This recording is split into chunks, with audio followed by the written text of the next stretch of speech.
Di sini kita ambil contoh yang paling atas aja. Dilihat grafiknya 1 tahun terakhir, dia melejit terus. Kita lihat sampai 10 tahun terakhir, belum tersedia. 5 tahun terakhir, ada. Dari 2016 sampai 2020, dia naik terus, nggak akan ada turunnya. Ya mungkin di sini nih kayak agak melengkok-melengkok dikit.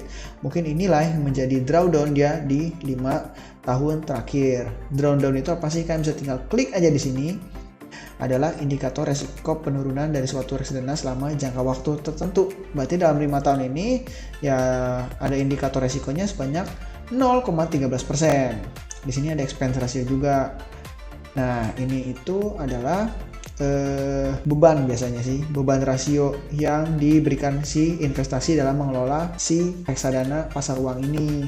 Semakin kecil expense rasionya semakin bagus. Ini adalah kayak biaya kita buat bayar si manajer investasinya. 0,67 kecil dong? Ya kecil kalau dibandingin sama keuntungannya. CAGR 5Y artinya adalah compound annual growth rate selama 5 tahun.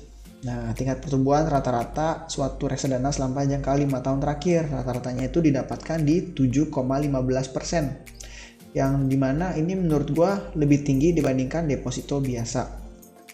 Kok gitu? Ya, karena deposito itu biasanya ngasih di 4-6% mungkin ya kan. Di 7,15% rata-rata ini udah bagus. Berarti dia bisa lebih tinggi dari ini atau bisa di bawah dari ini per tahunnya. Karena diambil rata-rata. Total AUM ini adalah total orang yang investasi di Sukorinvest Money Market Fund ini. Nah, nih di sini bisa jelasin nih. Enaknya di bibit itu kan tinggal pencet tanda seru aja nih kalau kalian lupa nih. Nah, jumlah dana yang dikelola dalam suatu produk reksadana. Nah, semakin gede total AUM ini, semakin bagus berarti reksadananya. Karena semakin banyak investor yang percaya dan ingin taruh duitnya di lembaga ini nih, lembaga reksadana ini kayak gitu. Jadi biasanya kalau kalian lihat itu adalah ya kategori-kategori ini sih. CAGR-nya semakin tinggi semakin bagus, drawdown-nya semakin kecil semakin bagus, expense ratio juga semakin kecil semakin bagus, dan total UM-nya semakin gede semakin bagus karena banyak orang yang percaya dan naruhnya di sini. Dan nggak mungkin dong orang-orang yang punya duit banyak itu asal-asalan taruh, ya kan? Dan semakin tinggi AUM-nya juga, berarti si manajer investasinya juga pasti dipilihnya yang terbaik dari si perusahaan ini, ya kan? Gak mungkin dong ownernya masa pilih manajer investasi yang asal-asalan buat ngelola 6,71 T. Coba dia suruh gua, bisa merinding gua, ngeri banget megang 6,71 M, ya kan? Nah, di sini juga dikasih lihat nih ada bank kustodian. Bank kustodian itu apa sih? Bank yang mendapatkan persetujuan dari OJK. Nah, di investasi kamu disimpan sama si HSBC Indonesia. Jadi duit kamu tuh bukan disimpan sama si bibit, tapi disimpan sama si HSBC Indonesia ini yang ditampung oleh BCA. Maksudnya ditampung gimana? Jadi ketika kalian mau ngambil duitnya itu nanti ditransfer sama bank BCA. Seandainya rekening kalian bukan BCA, maka setiap kali kalian mau ngambil duit, itu duit kalian akan dipotong karena ada biaya adminnya. Jadi usahain bank penampungnya itu sesuai ya dengan bank yang kalian miliki. Nah, di sini dikasih juga nih ada suatu alat lah dari si bibit. Kalau misalnya kita nabung 1 juta per bulan, kita bisa dapetin sampai 12 juta. Bisa dapetin 40 juta dalam 3 tahun, bisa dapetin 72 juta dalam 5 tahun. Ini kalian sesuaiin aja kebutuhan kalian. Nah, rutin per bulan ini kalau kalian nabung terus itu bisa disebut dengan si compounding, ya kan?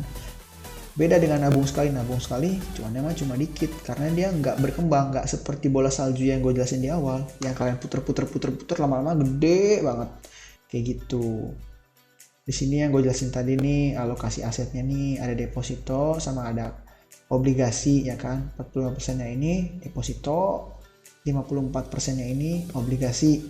Dan ini udah pasti aman banget karena mereka itu nggak ada resikonya, pasti naik terus sih. Obligasi ada sih tapi dikit banget, dan ditambah lagi dengan jangka waktu kurang dari 1 tahun, jamin pasti aman sih.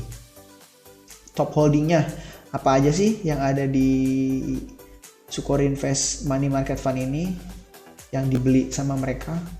Barang-barangnya tuh ada obligasi Indah, Fiat, Pulp and Paper, TBK, ada obligasi Indonesia Exim Bank, dan yang lainnya kayak gitu. Ini loh yang mereka pegang nih top holdingnya nih. Jadi uang kamu yang kamu taruh di sini, misalnya kamu taruh 1 juta, itu dibagi-bagi ke banyak saham atau banyak deposito, banyak obligasi kayak gitu. Berlaku juga dengan reksadana lainnya.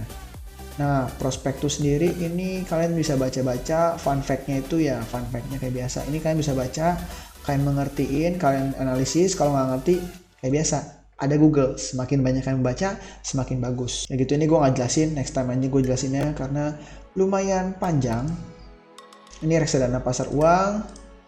Terus kita lihat di reksadana obligasi. Obligasi itu apa sih? Obligasi itu ya tadi utang negara biasanya. Surat-surat berharga dari para pemerintah negara di sini nih. Kita bisa lihat juga nih, ya sama kayak tadi sih. CAGR-nya itu 1 tahun itu dapat di 9%. Kok 1 tahun doang? Ya karena rata-rata itu surat berharga milik negara itu 1 tahun, 2 tahun, ya segituan sih rata-ratanya. Ya bisa 3 tahun mungkin ya, saya nggak tahu sih yang 3 tahun itu apa aja. Soalnya saya nggak terlalu banget ke obligasi, saya mendingan saham atau pasar uang yang bener-bener aman sekalian, yang serem sekalian. Tapi di sini tengah-tengah lah. Sebenarnya sih nggak tengah-tengah sih, ini lebih aman dibandingkan saham jauh. Karena drawdown-nya cuma 4,51% doang dalam 1 tahun terakhir. Turunnya tuh dikit banget. Makanya di sini naik, turun, dan dia akan pasti naik lagi. Turun, dia naik lagi gitu. Jadi kayak ombak lah.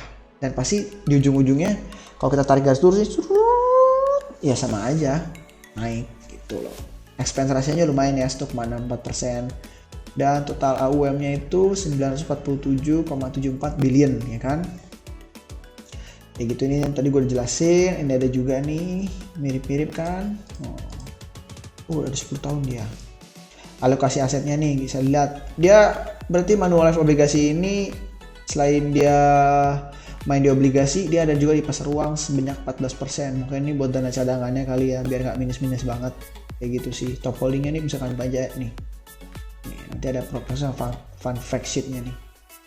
Kayak gitu sih yang tadi gue jelasin. Kalian harus pilih yang total AUM, yang makin gede makin bagus, compoundingnya yang semakin gede semakin bagus, ini semakin kecil semakin bagus, dan ini semakin kecil semakin bagus. Tingkat resikonya sedang, dia bilang sedang sih. Kalau menurut gue sih dia tingkatnya itu sedang ke rendah. Jadi kan harusnya rendah, sedang, tinggi. Dia itu diantara rendah sama diantara sedang. Sebenarnya itu sih kalau menurut gue. Kalian bisa baca-baca lagi aja. Ini gue cuma mau jelasin secara umumnya aja apa sih reksadana. Dan ini ada di reksadana saham. Ada banyak juga sih, ada pendapatan tetap, ada syariah, ada campuran. Campuran itu ada saham, ada obligasi, ada pasar uang yang dicampurin, ada syariah juga mungkin dicampurin. Itu yang biasanya direkomendasiin sama reksadana di awal-awal ketika kalian download. Sorry, bukan reksadana, Bibit. Nah, di sini bisa dilihat nih kalau saham nih, minus. Kenapa minus sih? Karena IHGS-nya turun, dan mungkin karena sekarang lagi pasca corona, ya kan? Bukan pasca sih, emang lagi corona sih. Nih, ada banyak dia. Kita ambil yang paling atas aja, BNI AM Index, ya kan? IDX, sorry. Nah, bisa kita lihat nih, setahun terakhir nih. Di Januari, sideways, ada uptrend sedikit, sideways lagi, dan downtrend. Di April, yes, karena Corona menyerang. Setelah Corona menyerang, ada PSBB mungkin, aman. PSBB, ini naik turun, dan naik lagi, ya kan? Mungkin ini awal-awal nih masih nggak jelas kan nih, si masa-masa lockdown, masa-masa PSBB yang nggak jelas. Ini mungkin PSBB yang kita udah boleh makan ya. Terus membaik, turun lagi ya kan, di Oktober sini naik lagi. Ini akan ada naik turunnya sih yang namanya saham. Tapi percayalah, kalau misalnya kalian beli saham blue chip, yang di sini akan naik ke sini lagi. Mungkin kalau kita tarik 3 tahun, dia masih belum ada ya. Mungkin kalau kita tarik 3 tahun, dia bisa yang di belakang-belakangnya itu lebih tinggi, bisa sampai situ juga. Kalau saham blue chip, kita lihat dulu nih, si BNI ini mainnya di saham apa aja. Dia ada kasnya 1% sisanya saham. Dia main di Astra International. Oke, itu bagus, itu blue chip. Bank BCA udah pasti bagus banget. Bank Negara Indonesia itu juga bagus. BNI, BRI, Mandiri. Oke, semuanya ini sebenarnya blue chip sih. Tapi emang karena lagi corona kemarin tuh semua saham tuh kebanting hancur. Dan ini tenang aja, pasti akan balik pada suatu saat nanti. Karena saham itu jangka panjang. Jadi kalau misalnya saham kita itu mentok di garis bawah sini nih, sabar aja nih. Kalau misalnya kalian dia di sini nih di 742, terus sekarang di 702 nih, kalian sabar aja, nanti pasti akan ada saatnya dia naik di 954 lagi. Tapi emang harus sabar. Jangka panjang, ketika udah naik dan kalian cukup, ingat kalian harus batasin diri kalian, nggak boleh greedy, nggak boleh rakus. Kalian harus batasin, oh gua incar di 800 aja, berarti di 800 kalian jual, terus kalian masukin lagi ketika harganya diskon atau harganya sedang turun. Seperti itu. Nih kalau reksadana saham. Dan biasanya tuh yang mainin itu si manajer investasinya. Jadi kita tinggal taruh aja dan dia mainin sendiri dan kita dapat keuntungannya. Kayak gitu. Ya segitu sih untuk reksadana. Intinya tuh saya jelasin pasar uang, obligasi saham, dan syariah. Ya syariah juga mirip-mirip. Kita ambil majelis suku bunga. Kita lihat di sini, oke, PBS, SBS, PBS kayak gini-gini nih. Ada pasar uang syariah, sisanya itu obligasi ya ini ya, kayak surat-surat berharga. Kita lihat, pas kemarin tuh hancur banget nih, kalau kalian beli di sini nih, mantap dah, kalian udah dapat, bahkan sekarang lebih tinggi dari yang sebelumnya.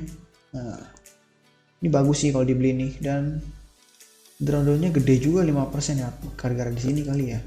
Tapi dia rata-ratanya masih di atas si drawdown sih, harusnya masih aman sih. Ekspektasinya juga gede sih, lumayan 1,84, agak gede ya. Total OM-nya 407, tapi ini kalau kalian di sini aman sih harusnya. Kayak gitu sih. Lebih banyak baca aja untuk kalau mau beli suatu barang atau suatu reksadana, karena gue cuma jelasin ke intinya aja, nggak lebih ke dalamnya lagi. Ke dalamnya lagi mungkin di next video ya, kalau emang kalian pengen. Dan gue nggak akan merekomendasikan gue main apa. Kalau gue cuma akan merekomendasikan main blue chip. Kenapa? Fundamentalnya bagus dan aman. Itu mungkin di next video.